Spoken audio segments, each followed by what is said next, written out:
Thank you for staying with KTN Prime. Now we want to have our conversation on data protection in Kenya in an increasingly digital world. What exactly makes us secure? And joining me for this particular conversation, just next to me is George Musamali, a security expert. Good evening and thank you so much for making time. We also expect Tyrus Kamau, cybersecurity expert, and Shanice Naisenya, a cybersecurity lawyer. Hopefully they'll make it in time. But let's start because the show must go on. Just the other week, IEBC kickstarted the voter registration and they introduced new technology such as the iris scan. And Kenyans are really concerned about their data and how safe it is. Are they justified to be concerned? Kenya's digital transformation has come with great benefits. We have mobile banking, instant communication. We also have e-government services and smart policing. Yeah. But beneath these benefits, there's a growing danger of unchecked digital surveillance. And that's why when IBC came up with this idea, Kenyans are worried. We don't know where we're heading to.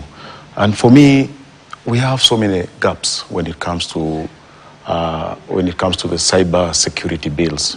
And you will find that Kenyans are exposed to much data requirements from different organizations. For example, if you want to know all about me, just go to eCitizen. Oh, yeah. You will find that if I bought a car, it's listed. If I go to hospital, government hospitals, my data is collected. If I go to NTSA, my data is collected. And it's not only government agencies that are doing this. Equally, you go to a supermarket, they'll tell you, you get a smart card. Yeah. They'll pick your data. You go to a building, you find security guards who will want to have your national identity card. No, they'll want to have your names.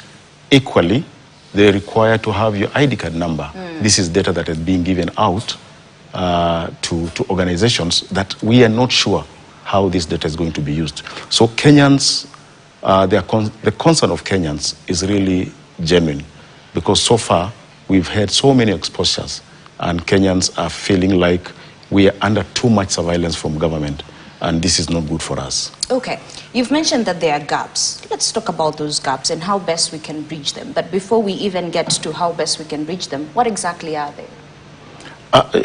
You see, when you give your data to somebody, Yeah. you go to NGOs, the NGOs are doing researches out there in the villages, they'll come and collect data from the villages. How sure are we how they're going to use this data? We need to look at the law, we need to look at Article 31 of the Constitution that guarantees us our right to privacy. We also need to look at the Data Protection Act 2019, what it says about what we give out to different organizations, to government, and also to private entities. How is this data secured? For example, for my son, who has just joined school, there is EMIS. You will give that data to the government. How is government securing this data? Are we sure that this data is not going to end up in wrong hands? Are we sure that this data is not going to be used against us? Because in the recent past, we've seen Kenyans complaining that we are being monitored, people are being abducted using data that they have given out to telecoms, data that they've given out to certain organizations, and it's becoming a danger. When we look at the digital transformation, it's supposed to be there to serve the people. But right now in Kenya, it looks like it's working against the people. And that is why the people are very afraid. Right now, it's not easy for somebody to voluntarily give his information. Remember, the government sometimes back came up with what we called Huduma number. Very few Kenyans registered because of that fear of that data exposure, because we were being told everything about you is going to be put into a chip. You have a driving license, it will be found in that Huduma number. Yeah. You have medical insurance, it will be on Huduma number. Anything you do, and this is what we call digital surveillance, and it's becoming an issue, especially in the recent past when we had Mandamano and people were being abducted left, right, and center. Others have disappeared, and this is why you find that with this new idea by the IEBC, Kenyans are still skeptical. They don't believe this is up to any good. Do you believe Kenyans have what's the right word, control of their personal data at this moment where we are right now? I don't think so, because I think Kenyans are not aware of what is happening, the transformation that is happening. Yeah. This issue of surveillance, it's there. And in most cases, you'll find that this data ends up in wrong hands. People use it. You'll get an SMS from somewhere, from somebody you don't know, asking you for a favor. Where did they get this number? It's not a random number. Or promotions. Or promotions. These are not random messages that are being sent. Yeah. These are targeted messages. But you ask yourself, how did these people get my number? How did they get my data? Yeah? And that is why Kenyans are really, really, really afraid, and we should wake up to this fact that digital surveillance is there with us, and we must come up with ways of making sure that we are not exposed. Because this exposure is just too much. All right, I'm looking at it there's this thing called identity theft, where I can use your personal data in order for me to commit crime, cyber crime or fraud, whichever. There are those that really do not know what I should look out for. What are the red flags in such cases where, you know, because our data, you have people calling, as you've said, we have, we list our numbers, our ID numbers, our emails, everywhere we go nowadays. But then at what point should we go like, okay, this is a red flag, I should be careful? Yeah, Kenyans should be careful, because this issue of identity theft is there, and it's happening a lot. Yeah. And most of the people that are affected are these companies we call pay-go companies, where you buy an item and then you pay in installments. You'll find that they're losing a lot. People are stealing people's IDs, going there, registering, and then at the end of the day, end up not paying. But the red flag is you start getting unsolicited messages on your mobile phone. Yeah. Clearly, that should tell you there's something that is not right. Somebody will send you a message telling you hi. You start responding to that hi. The next thing, you're being scammed. That is a red flag. It's an indicator that you've been exposed. People will send you messages that people you don't know. And clearly, you try to look back. This is a person you've never met. So what happens? Clearly, there's somebody who has given out your information, and this information is now being used against you. I think Kenyans now need to wake up and realize that we are under digital surveillance a lot of time, not only from the government side, but equally from the private people who will want to use this data against you, scam you, and at the end of the day, you end up losing. You end up becoming a victim of either the state or the criminals. Okay. So there's this thing called social media, which we are all in, and for you to get into a platform, you have to register with your details. How does social media make Kenyans susceptible to such cases? It's a big one. Yes. It's a big one, because basically all information about you is on social media. If somebody really wants to look for George, you go to my Facebook page, you will find so much about me there. You go to Instagram, you'll see me. You go to TikTok, you'll find me there. And it's very easy now to track my movements through my social media activities. And this is one thing that Kenyans don't know. I remember I had an issue, a case where we had somebody that was being looked for by his former employer, but he was at large. Yeah.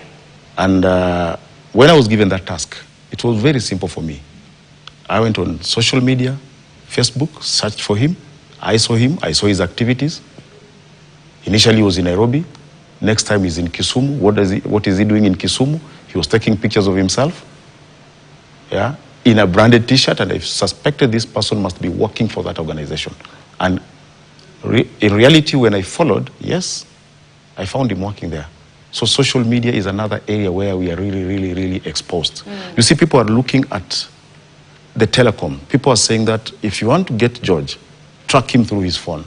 That is not the only way. We have so many other things that happen. Look at what happened in Palestine, the Hamas group. Yes. It started from the manufacturers. Those pagers were armed at the manufacturing point, and then they were sold to these Hamas leaders. Israeli, in actual sense, was monitoring them right from the gadgets they bought from a manufacturer. And this is one thing that Kenyans should be aware of. We can track you using so many ways, not only your phone. For example, you pay electricity bills. Yeah.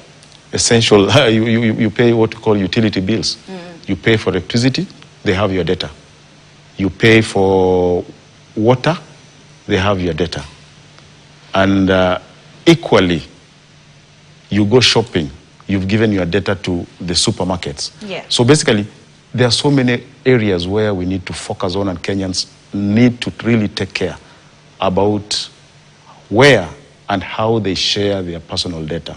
Social media is one of them. Plus all whatever we are doing, the utility bills that we are paying, you can be tracked through those ones. So we should not only focus and say that now I need to have a kabambe so that I cannot be tracked. No, you buy a vehicle, it's fitted with a tracker by the owner, the sellers, so that they can be able to track you, making sure that you make the payments. Yeah. That is data you're giving out. If we want to follow you, we'll follow you through the tracking company, and we'll be able to get you. Are there ways that I can protect myself? Because either way, at the end of the day, I pay utilities. I cannot go without paying utilities. I need to maybe post once in a while. I cannot change that. There's also this thing in the phone where it's a location. Once you switch it on, then they can ping you from wherever you are. It all depends on who is following you or where the threat is emanating from. Okay. If it's emanating from a common mwananchi, a Kenyan, then I don't think there's high risk. The threat is not so high. And it cannot translate to a risk. But when we look at how things are happening, if it is government, then it becomes very difficult for you to protect yourself. Because government does not only rely on telecoms. Government has so many ways of getting you. We have what we call active surveillance, actually putting people to follow you wherever you are going. People who will look at you and profile you, study your routine. You can be followed. So I think when we are looking at this Data Protection Act, specifically, it's working for the private sector and private citizenry. But when it comes to government, government will always have an excuse. They'll talk about national security. And in practice, you'll find that legitimate security operations, there's a very thin line now, as it's happening, between legitimate security operations and illegal monitoring. So when it comes to government, they'll always talk about national security. They'll justify their actions. But when it comes to me and you, then you can easily sue me for infringement of your privacy. And that one can stand before the court. And that is why we have the 2019 Data Protection Act. So I'm curious, on a day-to-day, how many cases of data protection or infringement of data privacy do you come across? I mean, there are so many. There are so many. In the private sector, you'll meet this every other day. Somebody will try and monitor you. You see, if I want to know where you are working, I'll give somebody some small bribe at SHA, and SHA has your data. They know you work for KTN. I'll go to NSSF. The company pays for you. They'll tell me this lady works at KTN. There are so many cases of infringement. The only thing is that Kenyans are not aware of what action they should take in case your data has been mined and leaked to a third party without your acknowledgement. Okay. And this is why you'll find that it's still happening despite the fact that we've put these laws in place, and the law is very clear what is supposed to be done. Before somebody obtains your data, you should get a court order.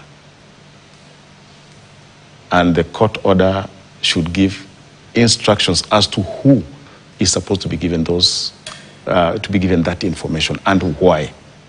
But as it is right now, we're still not yet at the teething problem. We're still not yet there because Kenyans are not self-conscious about what these laws and what is happening and what they should do. Okay, so what should we do? Because I guess that's why we're here. We're having this conversation. We need to protect one another. What should we do? I mean, Kenyans should, what we call awareness. We should create awareness, and that is what is missing. Because a lot of things are happening here that are illegal, but Kenyans are not coming out and shouting and saying this is law, this is illegal, and this is wrong. We are not doing it. And I believe this awareness is what we need now to roll out. Let Kenyans go out there. It's in the internet. Read about the Data Protection Act. Yeah? Not only the Data Protection Act, but we have other acts that Kenyans are not privy to. For example, the Traffic Act. How many Kenyans understand what is supposed to be done on the road and how the police are supposed to behave? So as much as we have these laws in place, and unless there's that awareness amongst the Kenyans, then they will not help us much. Because if you go out here, we are just giving our information freely. You need to question, why should I give you my ID card number when I'm supposed to access a building? What is it going to help you? Somebody will tell you, we need to identify you in case of a disaster that you entered this building. Somebody else will tell you, this is a counterterrorism measure. But is it? No, it's not in reality. So Kenyans, that awareness is what is lacking amongst the Kenyans. And this is why you'll find that a lot of our information is out there in public and people are using it against us. Okay.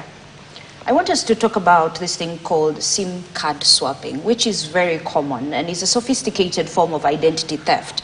I mean, if looking at it beyond the immediate, which is financial loss, what are the long-term effects if my phone or if I'm affected by SIM card swapping? It's something that is dangerous to you and it really exposes you. And I remember when the police were searching for the Dusit 2 attackers, people were arrested in Meru, in Nyeri. And what happened is that there was identity theft. The identity card was used to buy a SIM card. And that SIM card was linked to this particular person. You see, now this one criminalizes you. And unless you are very careful to exonerate yourself, it will take you a lot of time. People were put in cells, people were interrogated for quite a long time. So these SIM card swaps, wherever they happen, they don't only expose you to dangers of losing your money, they also expose you to dangers of being criminalized. And this is what Kenyans should be aware of. Because if your SIM card has been swapped and it's used, and remember this SIM card, it's registered under you. And probably you lost the SIM card or you still have it, but something has happened but you did not make a formal complaint to the police. So it is not documented that you are suspecting something has happened to your SIM card, it has been swapped, and money has been stolen from you, and probably something else will happen with that SIM card. And it might link you to crime. So this is a danger, an underlying danger that Kenyans should be conscious about. So we need to be very careful about what we do with our data, what we do with our SIM cards, and not only SIM cards, other areas that we go and share our data, put it on a platform. Very quickly, you'll get a link and you'll be told, join this link. Before being accepted, we need to have your details. You put your details there. But at the end of the day, it adds up to nothing. Because what these people are doing actually is mining your data. And this data will be used somewhere against you without your knowledge. Okay. With all that has been said, is it high time that the government particularly prioritizes the establishment of digital provenance? Because you've said there are gaps in our laws. So how can the government intervene in that case? You see, the government intervened. The intervention was there in 2019 when we came up with the data protection law. But is it initially, it was not there. Yeah. And it's in action right now. But the only problem is that we, the people, that these laws were made for, Article 31, we are not privy to that article. We are not protecting ourselves. You see, for the government to protect you, it's you now to understand what the law says and what is there in place, now for you to take action. For example, if I suspect that my data has been leaked by a person that I entrusted it with, then it's me now to take legal action. We need to work, we need to find a way of making this act work for us. And as I've said, it's different now. We are talking about private entities leaking your data. But what about when it comes to government? Okay. How do we handle that? So that means we need to have a data-aware mindset. We need to have a data-aware mindset. That is what is lacking. Okay. Go to the villages, talk to the people. People do not understand that we even have that act. True. They don't understand. So it's here in Nairobi that we know that that act is there. And it's not all of us. Very few of us understand that act and know that it's there for the protection of the citizens. But you go to other areas, go to the informal settlements, you can get whatever you want from there. But nobody will question you. Okay. Go to the rural areas. Okay. People will share their data without thinking twice. But also, do you think the issue of, being African, you're my brother, you cannot do anything. Do you think that kind of mindset equally affects us? I don't think so. Let me say that we are just ignorant. Okay, ignorant. We are just ignorant. Yeah? Okay. Because how many times have you gone to the supermarket? I know you have that smart card for the supermarket. Did you ask yourself why there are no terms and conditions of joining? You just go and they tell you, give us your ID card number, give us your telephone number. Tomorrow you have that smart card. No terms and conditions. Are you not exposed? We all are. And actually right now, as you mentioned it, I've thought about it. Are you not yes, exposed? I did not sign. Yeah, so you did not sign anywhere. So in case you go to this Data Protection Act and try and sue them, automatically, you will not win because they'll say you did it voluntarily. You are not forced into joining. But do you know what they're doing with that data? No. You don't know. Because if I want you, I know you shop at Naivas, I'll go to Naivas, force them, tell them, give me this data. She comes here weekly. I'll wait for you there, and I'll get you. Ignorance. Okay. And ignorance is no defense. True, it is not. We don't have an excuse for it. You don't have an excuse for that. And right now, as we speak, it's actually, you can see it. It's not just supermarkets. Nowadays, I'm seeing AI can even imitate voices. It can imitate voices. And it will place you at a place where you are not. And people will believe you are there. So as I said, this digital transformation has come with benefits, but also with negative impact on social life and social security and social safety. Okay. It will expose even your family members. It will expose your children. And that is the danger about this. As we wind up, what is your clarion call? I believe what we need to do is to bring awareness, make Kenyans aware that there's this Data Protection Act and how it works for their benefits. And when it comes to government, we should find ways of making sure that the government, the government understands that there's Article 31 that guarantees Kenyans privacy. Because right now, these abductions people are talking about, we are talking about telecom companies, we are talking about, we're not even looking at how we've shared our data out there, apart from the telecoms, that this data can be used to trace you. And as I've said, if I go to KPLC, I know where you pay your electricity bills, and it will lead me to your house. If I go to Nairobi Water, I know you pay water bills, it will lead me to your house. If you have a car, and this car has a tracking device, I can be able to get to the service providers, and these service providers will give me information that will lead me to you. So Kenyans should be awake. Don't only look at telecom companies and say this is where the data was leaked. No, the police have so many ways of getting you. And they will legitimize that by saying matters of national security. And the worst bit is that what we refer to as the Judas kiss. People who know you. People who will give out information about you to the wrong people. Kikulacho kinguoni mwako. Yes. So the clarion call is that Kenyans now should be awake. Kenyans should read the Data Protection Act and understand how it works and use it to protect themselves from this digital era kind of crime, digital era kind of surveillance, because it's a danger, not only to yourself, but to people that are related to you. All right. So we should be having more of these conversations, not just to educate us, but to educate all our viewers in general. Thank you so much, George Musamali, a seasoned security expert, for just breaking it down. Of course, this is not the first of the conversations. We will have more, and hopefully we will continue educating each other. I hope you've learned a thing or two so that you are aware that any information that you share out there can leak, and it can be used against you in one way or the other. Well, let's just take a look at some stories making headlines.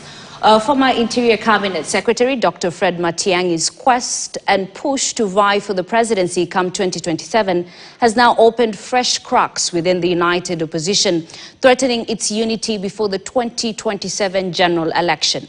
Now, since the Jubilee National Delegates Congress, Dr. Fred Matiang'i seems to have been sidelined by the other principals in the united opposition. Which way, Dr. Fred Matiang'i? A senior political, I understand that particular story is not available. Well, that's how we wrap things up here on KTN Prime. Thank you so much for your viewership and, of course, for staying with us all through. I'm Ashley Mazuri on behalf of Jesse Rogers and Marisha Witty and the entire team. Have a good night.